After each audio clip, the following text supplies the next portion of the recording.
என் அன்பு குழந்தையே, உனக்கான நல்ல விஷயங்களை செய்து கொடுப்பதற்காகவே உன் தாயானவள் இன்று உன்னை தேடி வந்திருக்கின்றேன். என் தங்க குழந்தையே, உன் அம்மா சொன்ன இந்த தேதியில் உன்னை தேடி ஒரு நபரை நான் வரவழைக்கப் போகின்றேன். அவர் யார் என்றும் எதற்காக உன்னை தேடி வரப்போகின்றார் என்றும் நீ தெரிந்து கொள்ள வேண்டும் அல்லவா? என் பிள்ளையே, இந்த பதிவினை நீ முழுமையாக கேட்க வேண்டும்.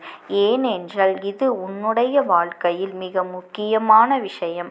அதனால்தான் உன் அம்மா இந்த தேதியில் ஒரு நபரை உன்னை தேடி வரவழைக்கப் போகின்றேன். அதனால் இந்த விஷயத்தை நீ கவனமாக தெரிந்து கொள்ள வேண்டும் அல்லவா?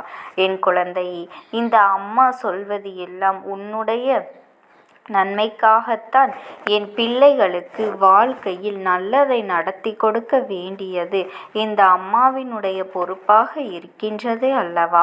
அதற்காகத்தான் உன்னிடத்தில் நாள்தோறும் உனக்கு ஆறுதலை சொல்லிக் கொண்டிருக்கின்றேன். என் குழந்தையே, இன்று உன் அம்மா சொல்கின்ற வாக்கினை நீ பொறுமையாகவும் முழுமையாகவும் கேட்க வேண்டும். எதற்காகவும் நீ அவசரப்படக்கூடாது. இந்த வாக்கினை கேட்டு முடித்த பிறகே நீயே ஒரு நல்ல முடிவினை எடுக்க வேண்டும். சில நாட்களாக நீ தனிமையில் தத்தளித்து வருகின்றாய் அல்லவா? அதற்கு காரணம் என்னவென்றால், நீ நேசித்த ஒரு உறவு உன்னிடத்தில் சரியாக பேசுவது இல்லை. உன்னுடைய உணர்வுகளையும் சரியாக புரிந்து கொள்ளவில்லை. அதே போல நீ நேசித்த உறவு உனக்கு துரோகங்களை செய்துவிட்டு தகாத உறவில் அங்கே ஆடாத ஆட்டம் எல்லாம் ஆடிக்கொண்டிருக்கின்றது.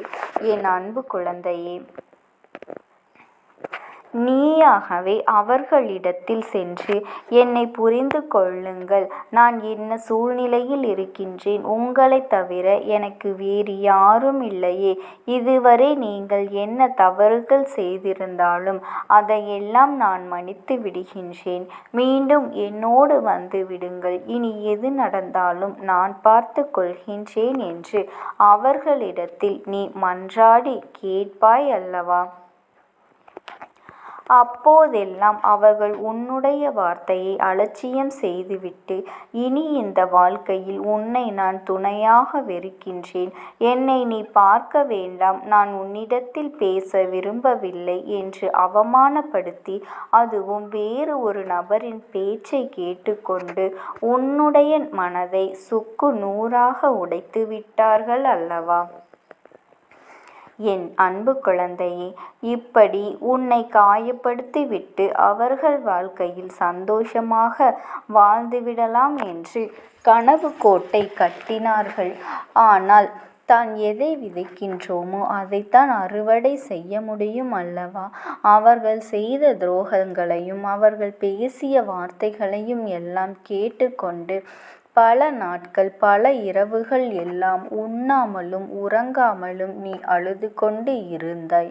அம்மா உனக்கு நான் அன்றே சொன்னேன், உன்னுடைய வாழ்க்கையை உனக்கு நிச்சயமாக நான் திருப்பி கொடுக்கின்றேன், நீ தைரியமாக இரு என்று சொன்னேன் அல்லவா? யாரெல்லாம் உன்னை ஏமாற்றினார்களோ, யாரெல்லாம் உன்னை துன்புறுத்தினார்களோ, யாரெல்லாம் உன் மனதை சுக்குநூறாக உடைத்தார்களோ அவர்களுக்கு எல்லாம் தக்க நேரத்தில் நான் ஒரு தண்டனையை கொடுத்து உனக்கு சேர வேண்டியதை உன் கைகளில் ஒப்படைப்பேன் என்று நான் ஏற்கனவே உன்னிடத்தில் வாக்களித்திருந்தேன். ஆனால் என் அன்பு குழந்தையே, இந்த அம்மா கொடுத்த வாக்கை எப்படியாவது காப்பாற்றுவேன் என்று உனக்கு நம்பிக்கை வர வேண்டாமா? ஏனென்றால் பல நாட்களாக என் குழந்தை தன்னுடைய உறவு திரும்பி வருமா வராதா, என்னை தேடி வருவார்களா, திருந்திவிட மாட்டார்களா என்றெல்லாம் நீ நாள்தோறும் என்னிடத்தில் வந்து வேண்டுதல்களை எல்லாம் வைத்து கொண்டுதான் இருந்தாய். விரதங்களையும் நீ செய்து கொண்டுதான் இருந்தாய். உன்னுடைய கண்ணீரை பார்க்கும் பொழுதெல்லாம், அம்மா என் உறவை எப்படியாவது என்னிடத்தில் திருப்பி கொடுத்து விடுங்கள், என் வாழ்க்கையை எப்படியாவது சேர்த்து வைத்து விடுங்கள் என்று நீ வேண்டாத நாட்களும் இல்லை, அவர்களை பற்றி யோசிக்காத நாட்களும் இல்லை. அந்த அளவிற்கு தினந்தோறும் நாளும் கவலைப்பட்டு கஷ்டப்பட்டு வேதனையில் இருந்து கொண்டிருக்கின்றாய். உனக்கு அம்மா சொல்கின்ற விஷயம் என்னவென்றால், என் தங்க குழந்தையே, நீ எப்பொழுதும் பொறுமையாக இருக்க வேண்டும். பொறுமையாக இரு. உனக்கு அனைத்து விஷயத்தையும் நான் நடத்தி கொடுக்கின்றேன். ஒவ்வொரு தருணத்தில் உன் வாழ்க்கைக்கான விஷயங்களை எல்லாம் செய்து கொண்டுதான் இருக்கின்றேன். உன்னுடைய உறவானது உடனடியாக எல்லா விஷயங்களையும் புரிந்து கொள்ளாது. அதுவெல்லாம் திருந்தி உன்னை புரிந்து கொண்டு உன்னிடத்தில் திரும்ப வர வேண்டும் என்றால் அதற்கான காலதாமதம் ஏற்படும் அல்லவா என் செல்லமே? தன் வாழ்க்கையில் எவ்வளவு பெரிய தவறை சிந்தித்து விட்டோமே, செய்து விட்டோமே என்றெல்லாம் புரிந்து கொண்டு உன் துணையானது நிச்சயமாக உன்னை தேடி வரக்கூடிய சூழ்நிலை இனி வரத்தான் போகின்றது. அந்த அளவிற்கு அவர்களுடைய மாற்றங்களை நீ காணத்தான் போகின்றாய் என் தங்கமே.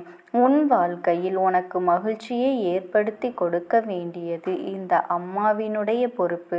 அதே போல உனக்கு துரோகங்களை செய்தார்கள் அல்லவா, அவர்களுக்கு மிகப்பெரிய தண்டனையும் நான் கொடுக்கத்தான் போகின்றேன். அது என்ன தெரியுமா?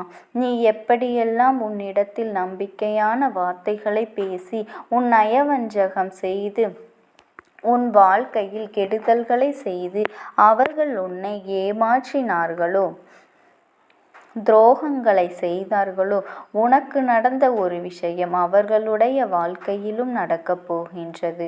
உனக்கு நடந்த துரோகத்தை செய்து அந்த நபர் தன்னுடைய வாழ்க்கையில் அதே போன்ற ஒரு துரோகத்தினை அனுபவிக்கப் போகின்றார். அப்பொழுதுதான் இந்த துரோகத்தினால் நீ எவ்வளவு வலியை அனுபவித்தாய் என்பதை அவர்கள் எல்லாம் உணர்வார்கள் அல்லவா? அந்த சூழ்நிலையில்தான் நான் அவர்களுக்கு நிச்சயமாக புரியும். நம் உறவிடம் நாம் எப்படி துரோகம் செய்தோம், இப்பொழுது நாம் யாருக்காகவோ வாழ்ந்து கொண்டிருக்கின்றோம்.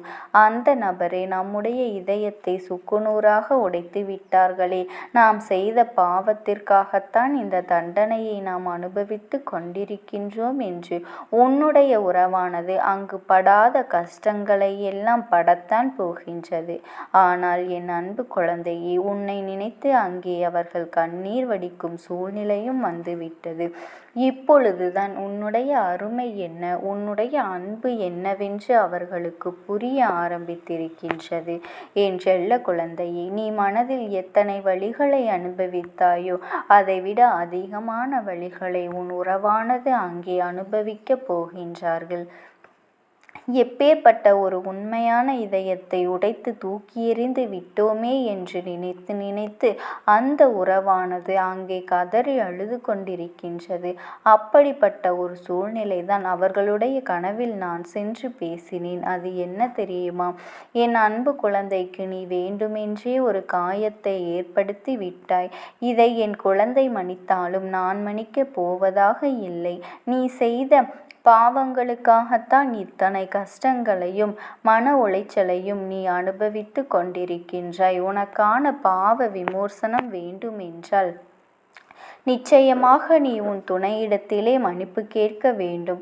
அவர்களுடைய உண்மையான அன்பினை நீ புரிந்து கொண்டு அவர்களுக்காகவே நீ உன்னுடைய வாழ்க்கையை வாழ்வதாக இருந்தால் நிச்சயமாக இந்த அம்மா உன்னோடு அவர்களை சேர்த்து வைப்பதற்கு அத்தனை காரியங்களையும் செய்வேன்.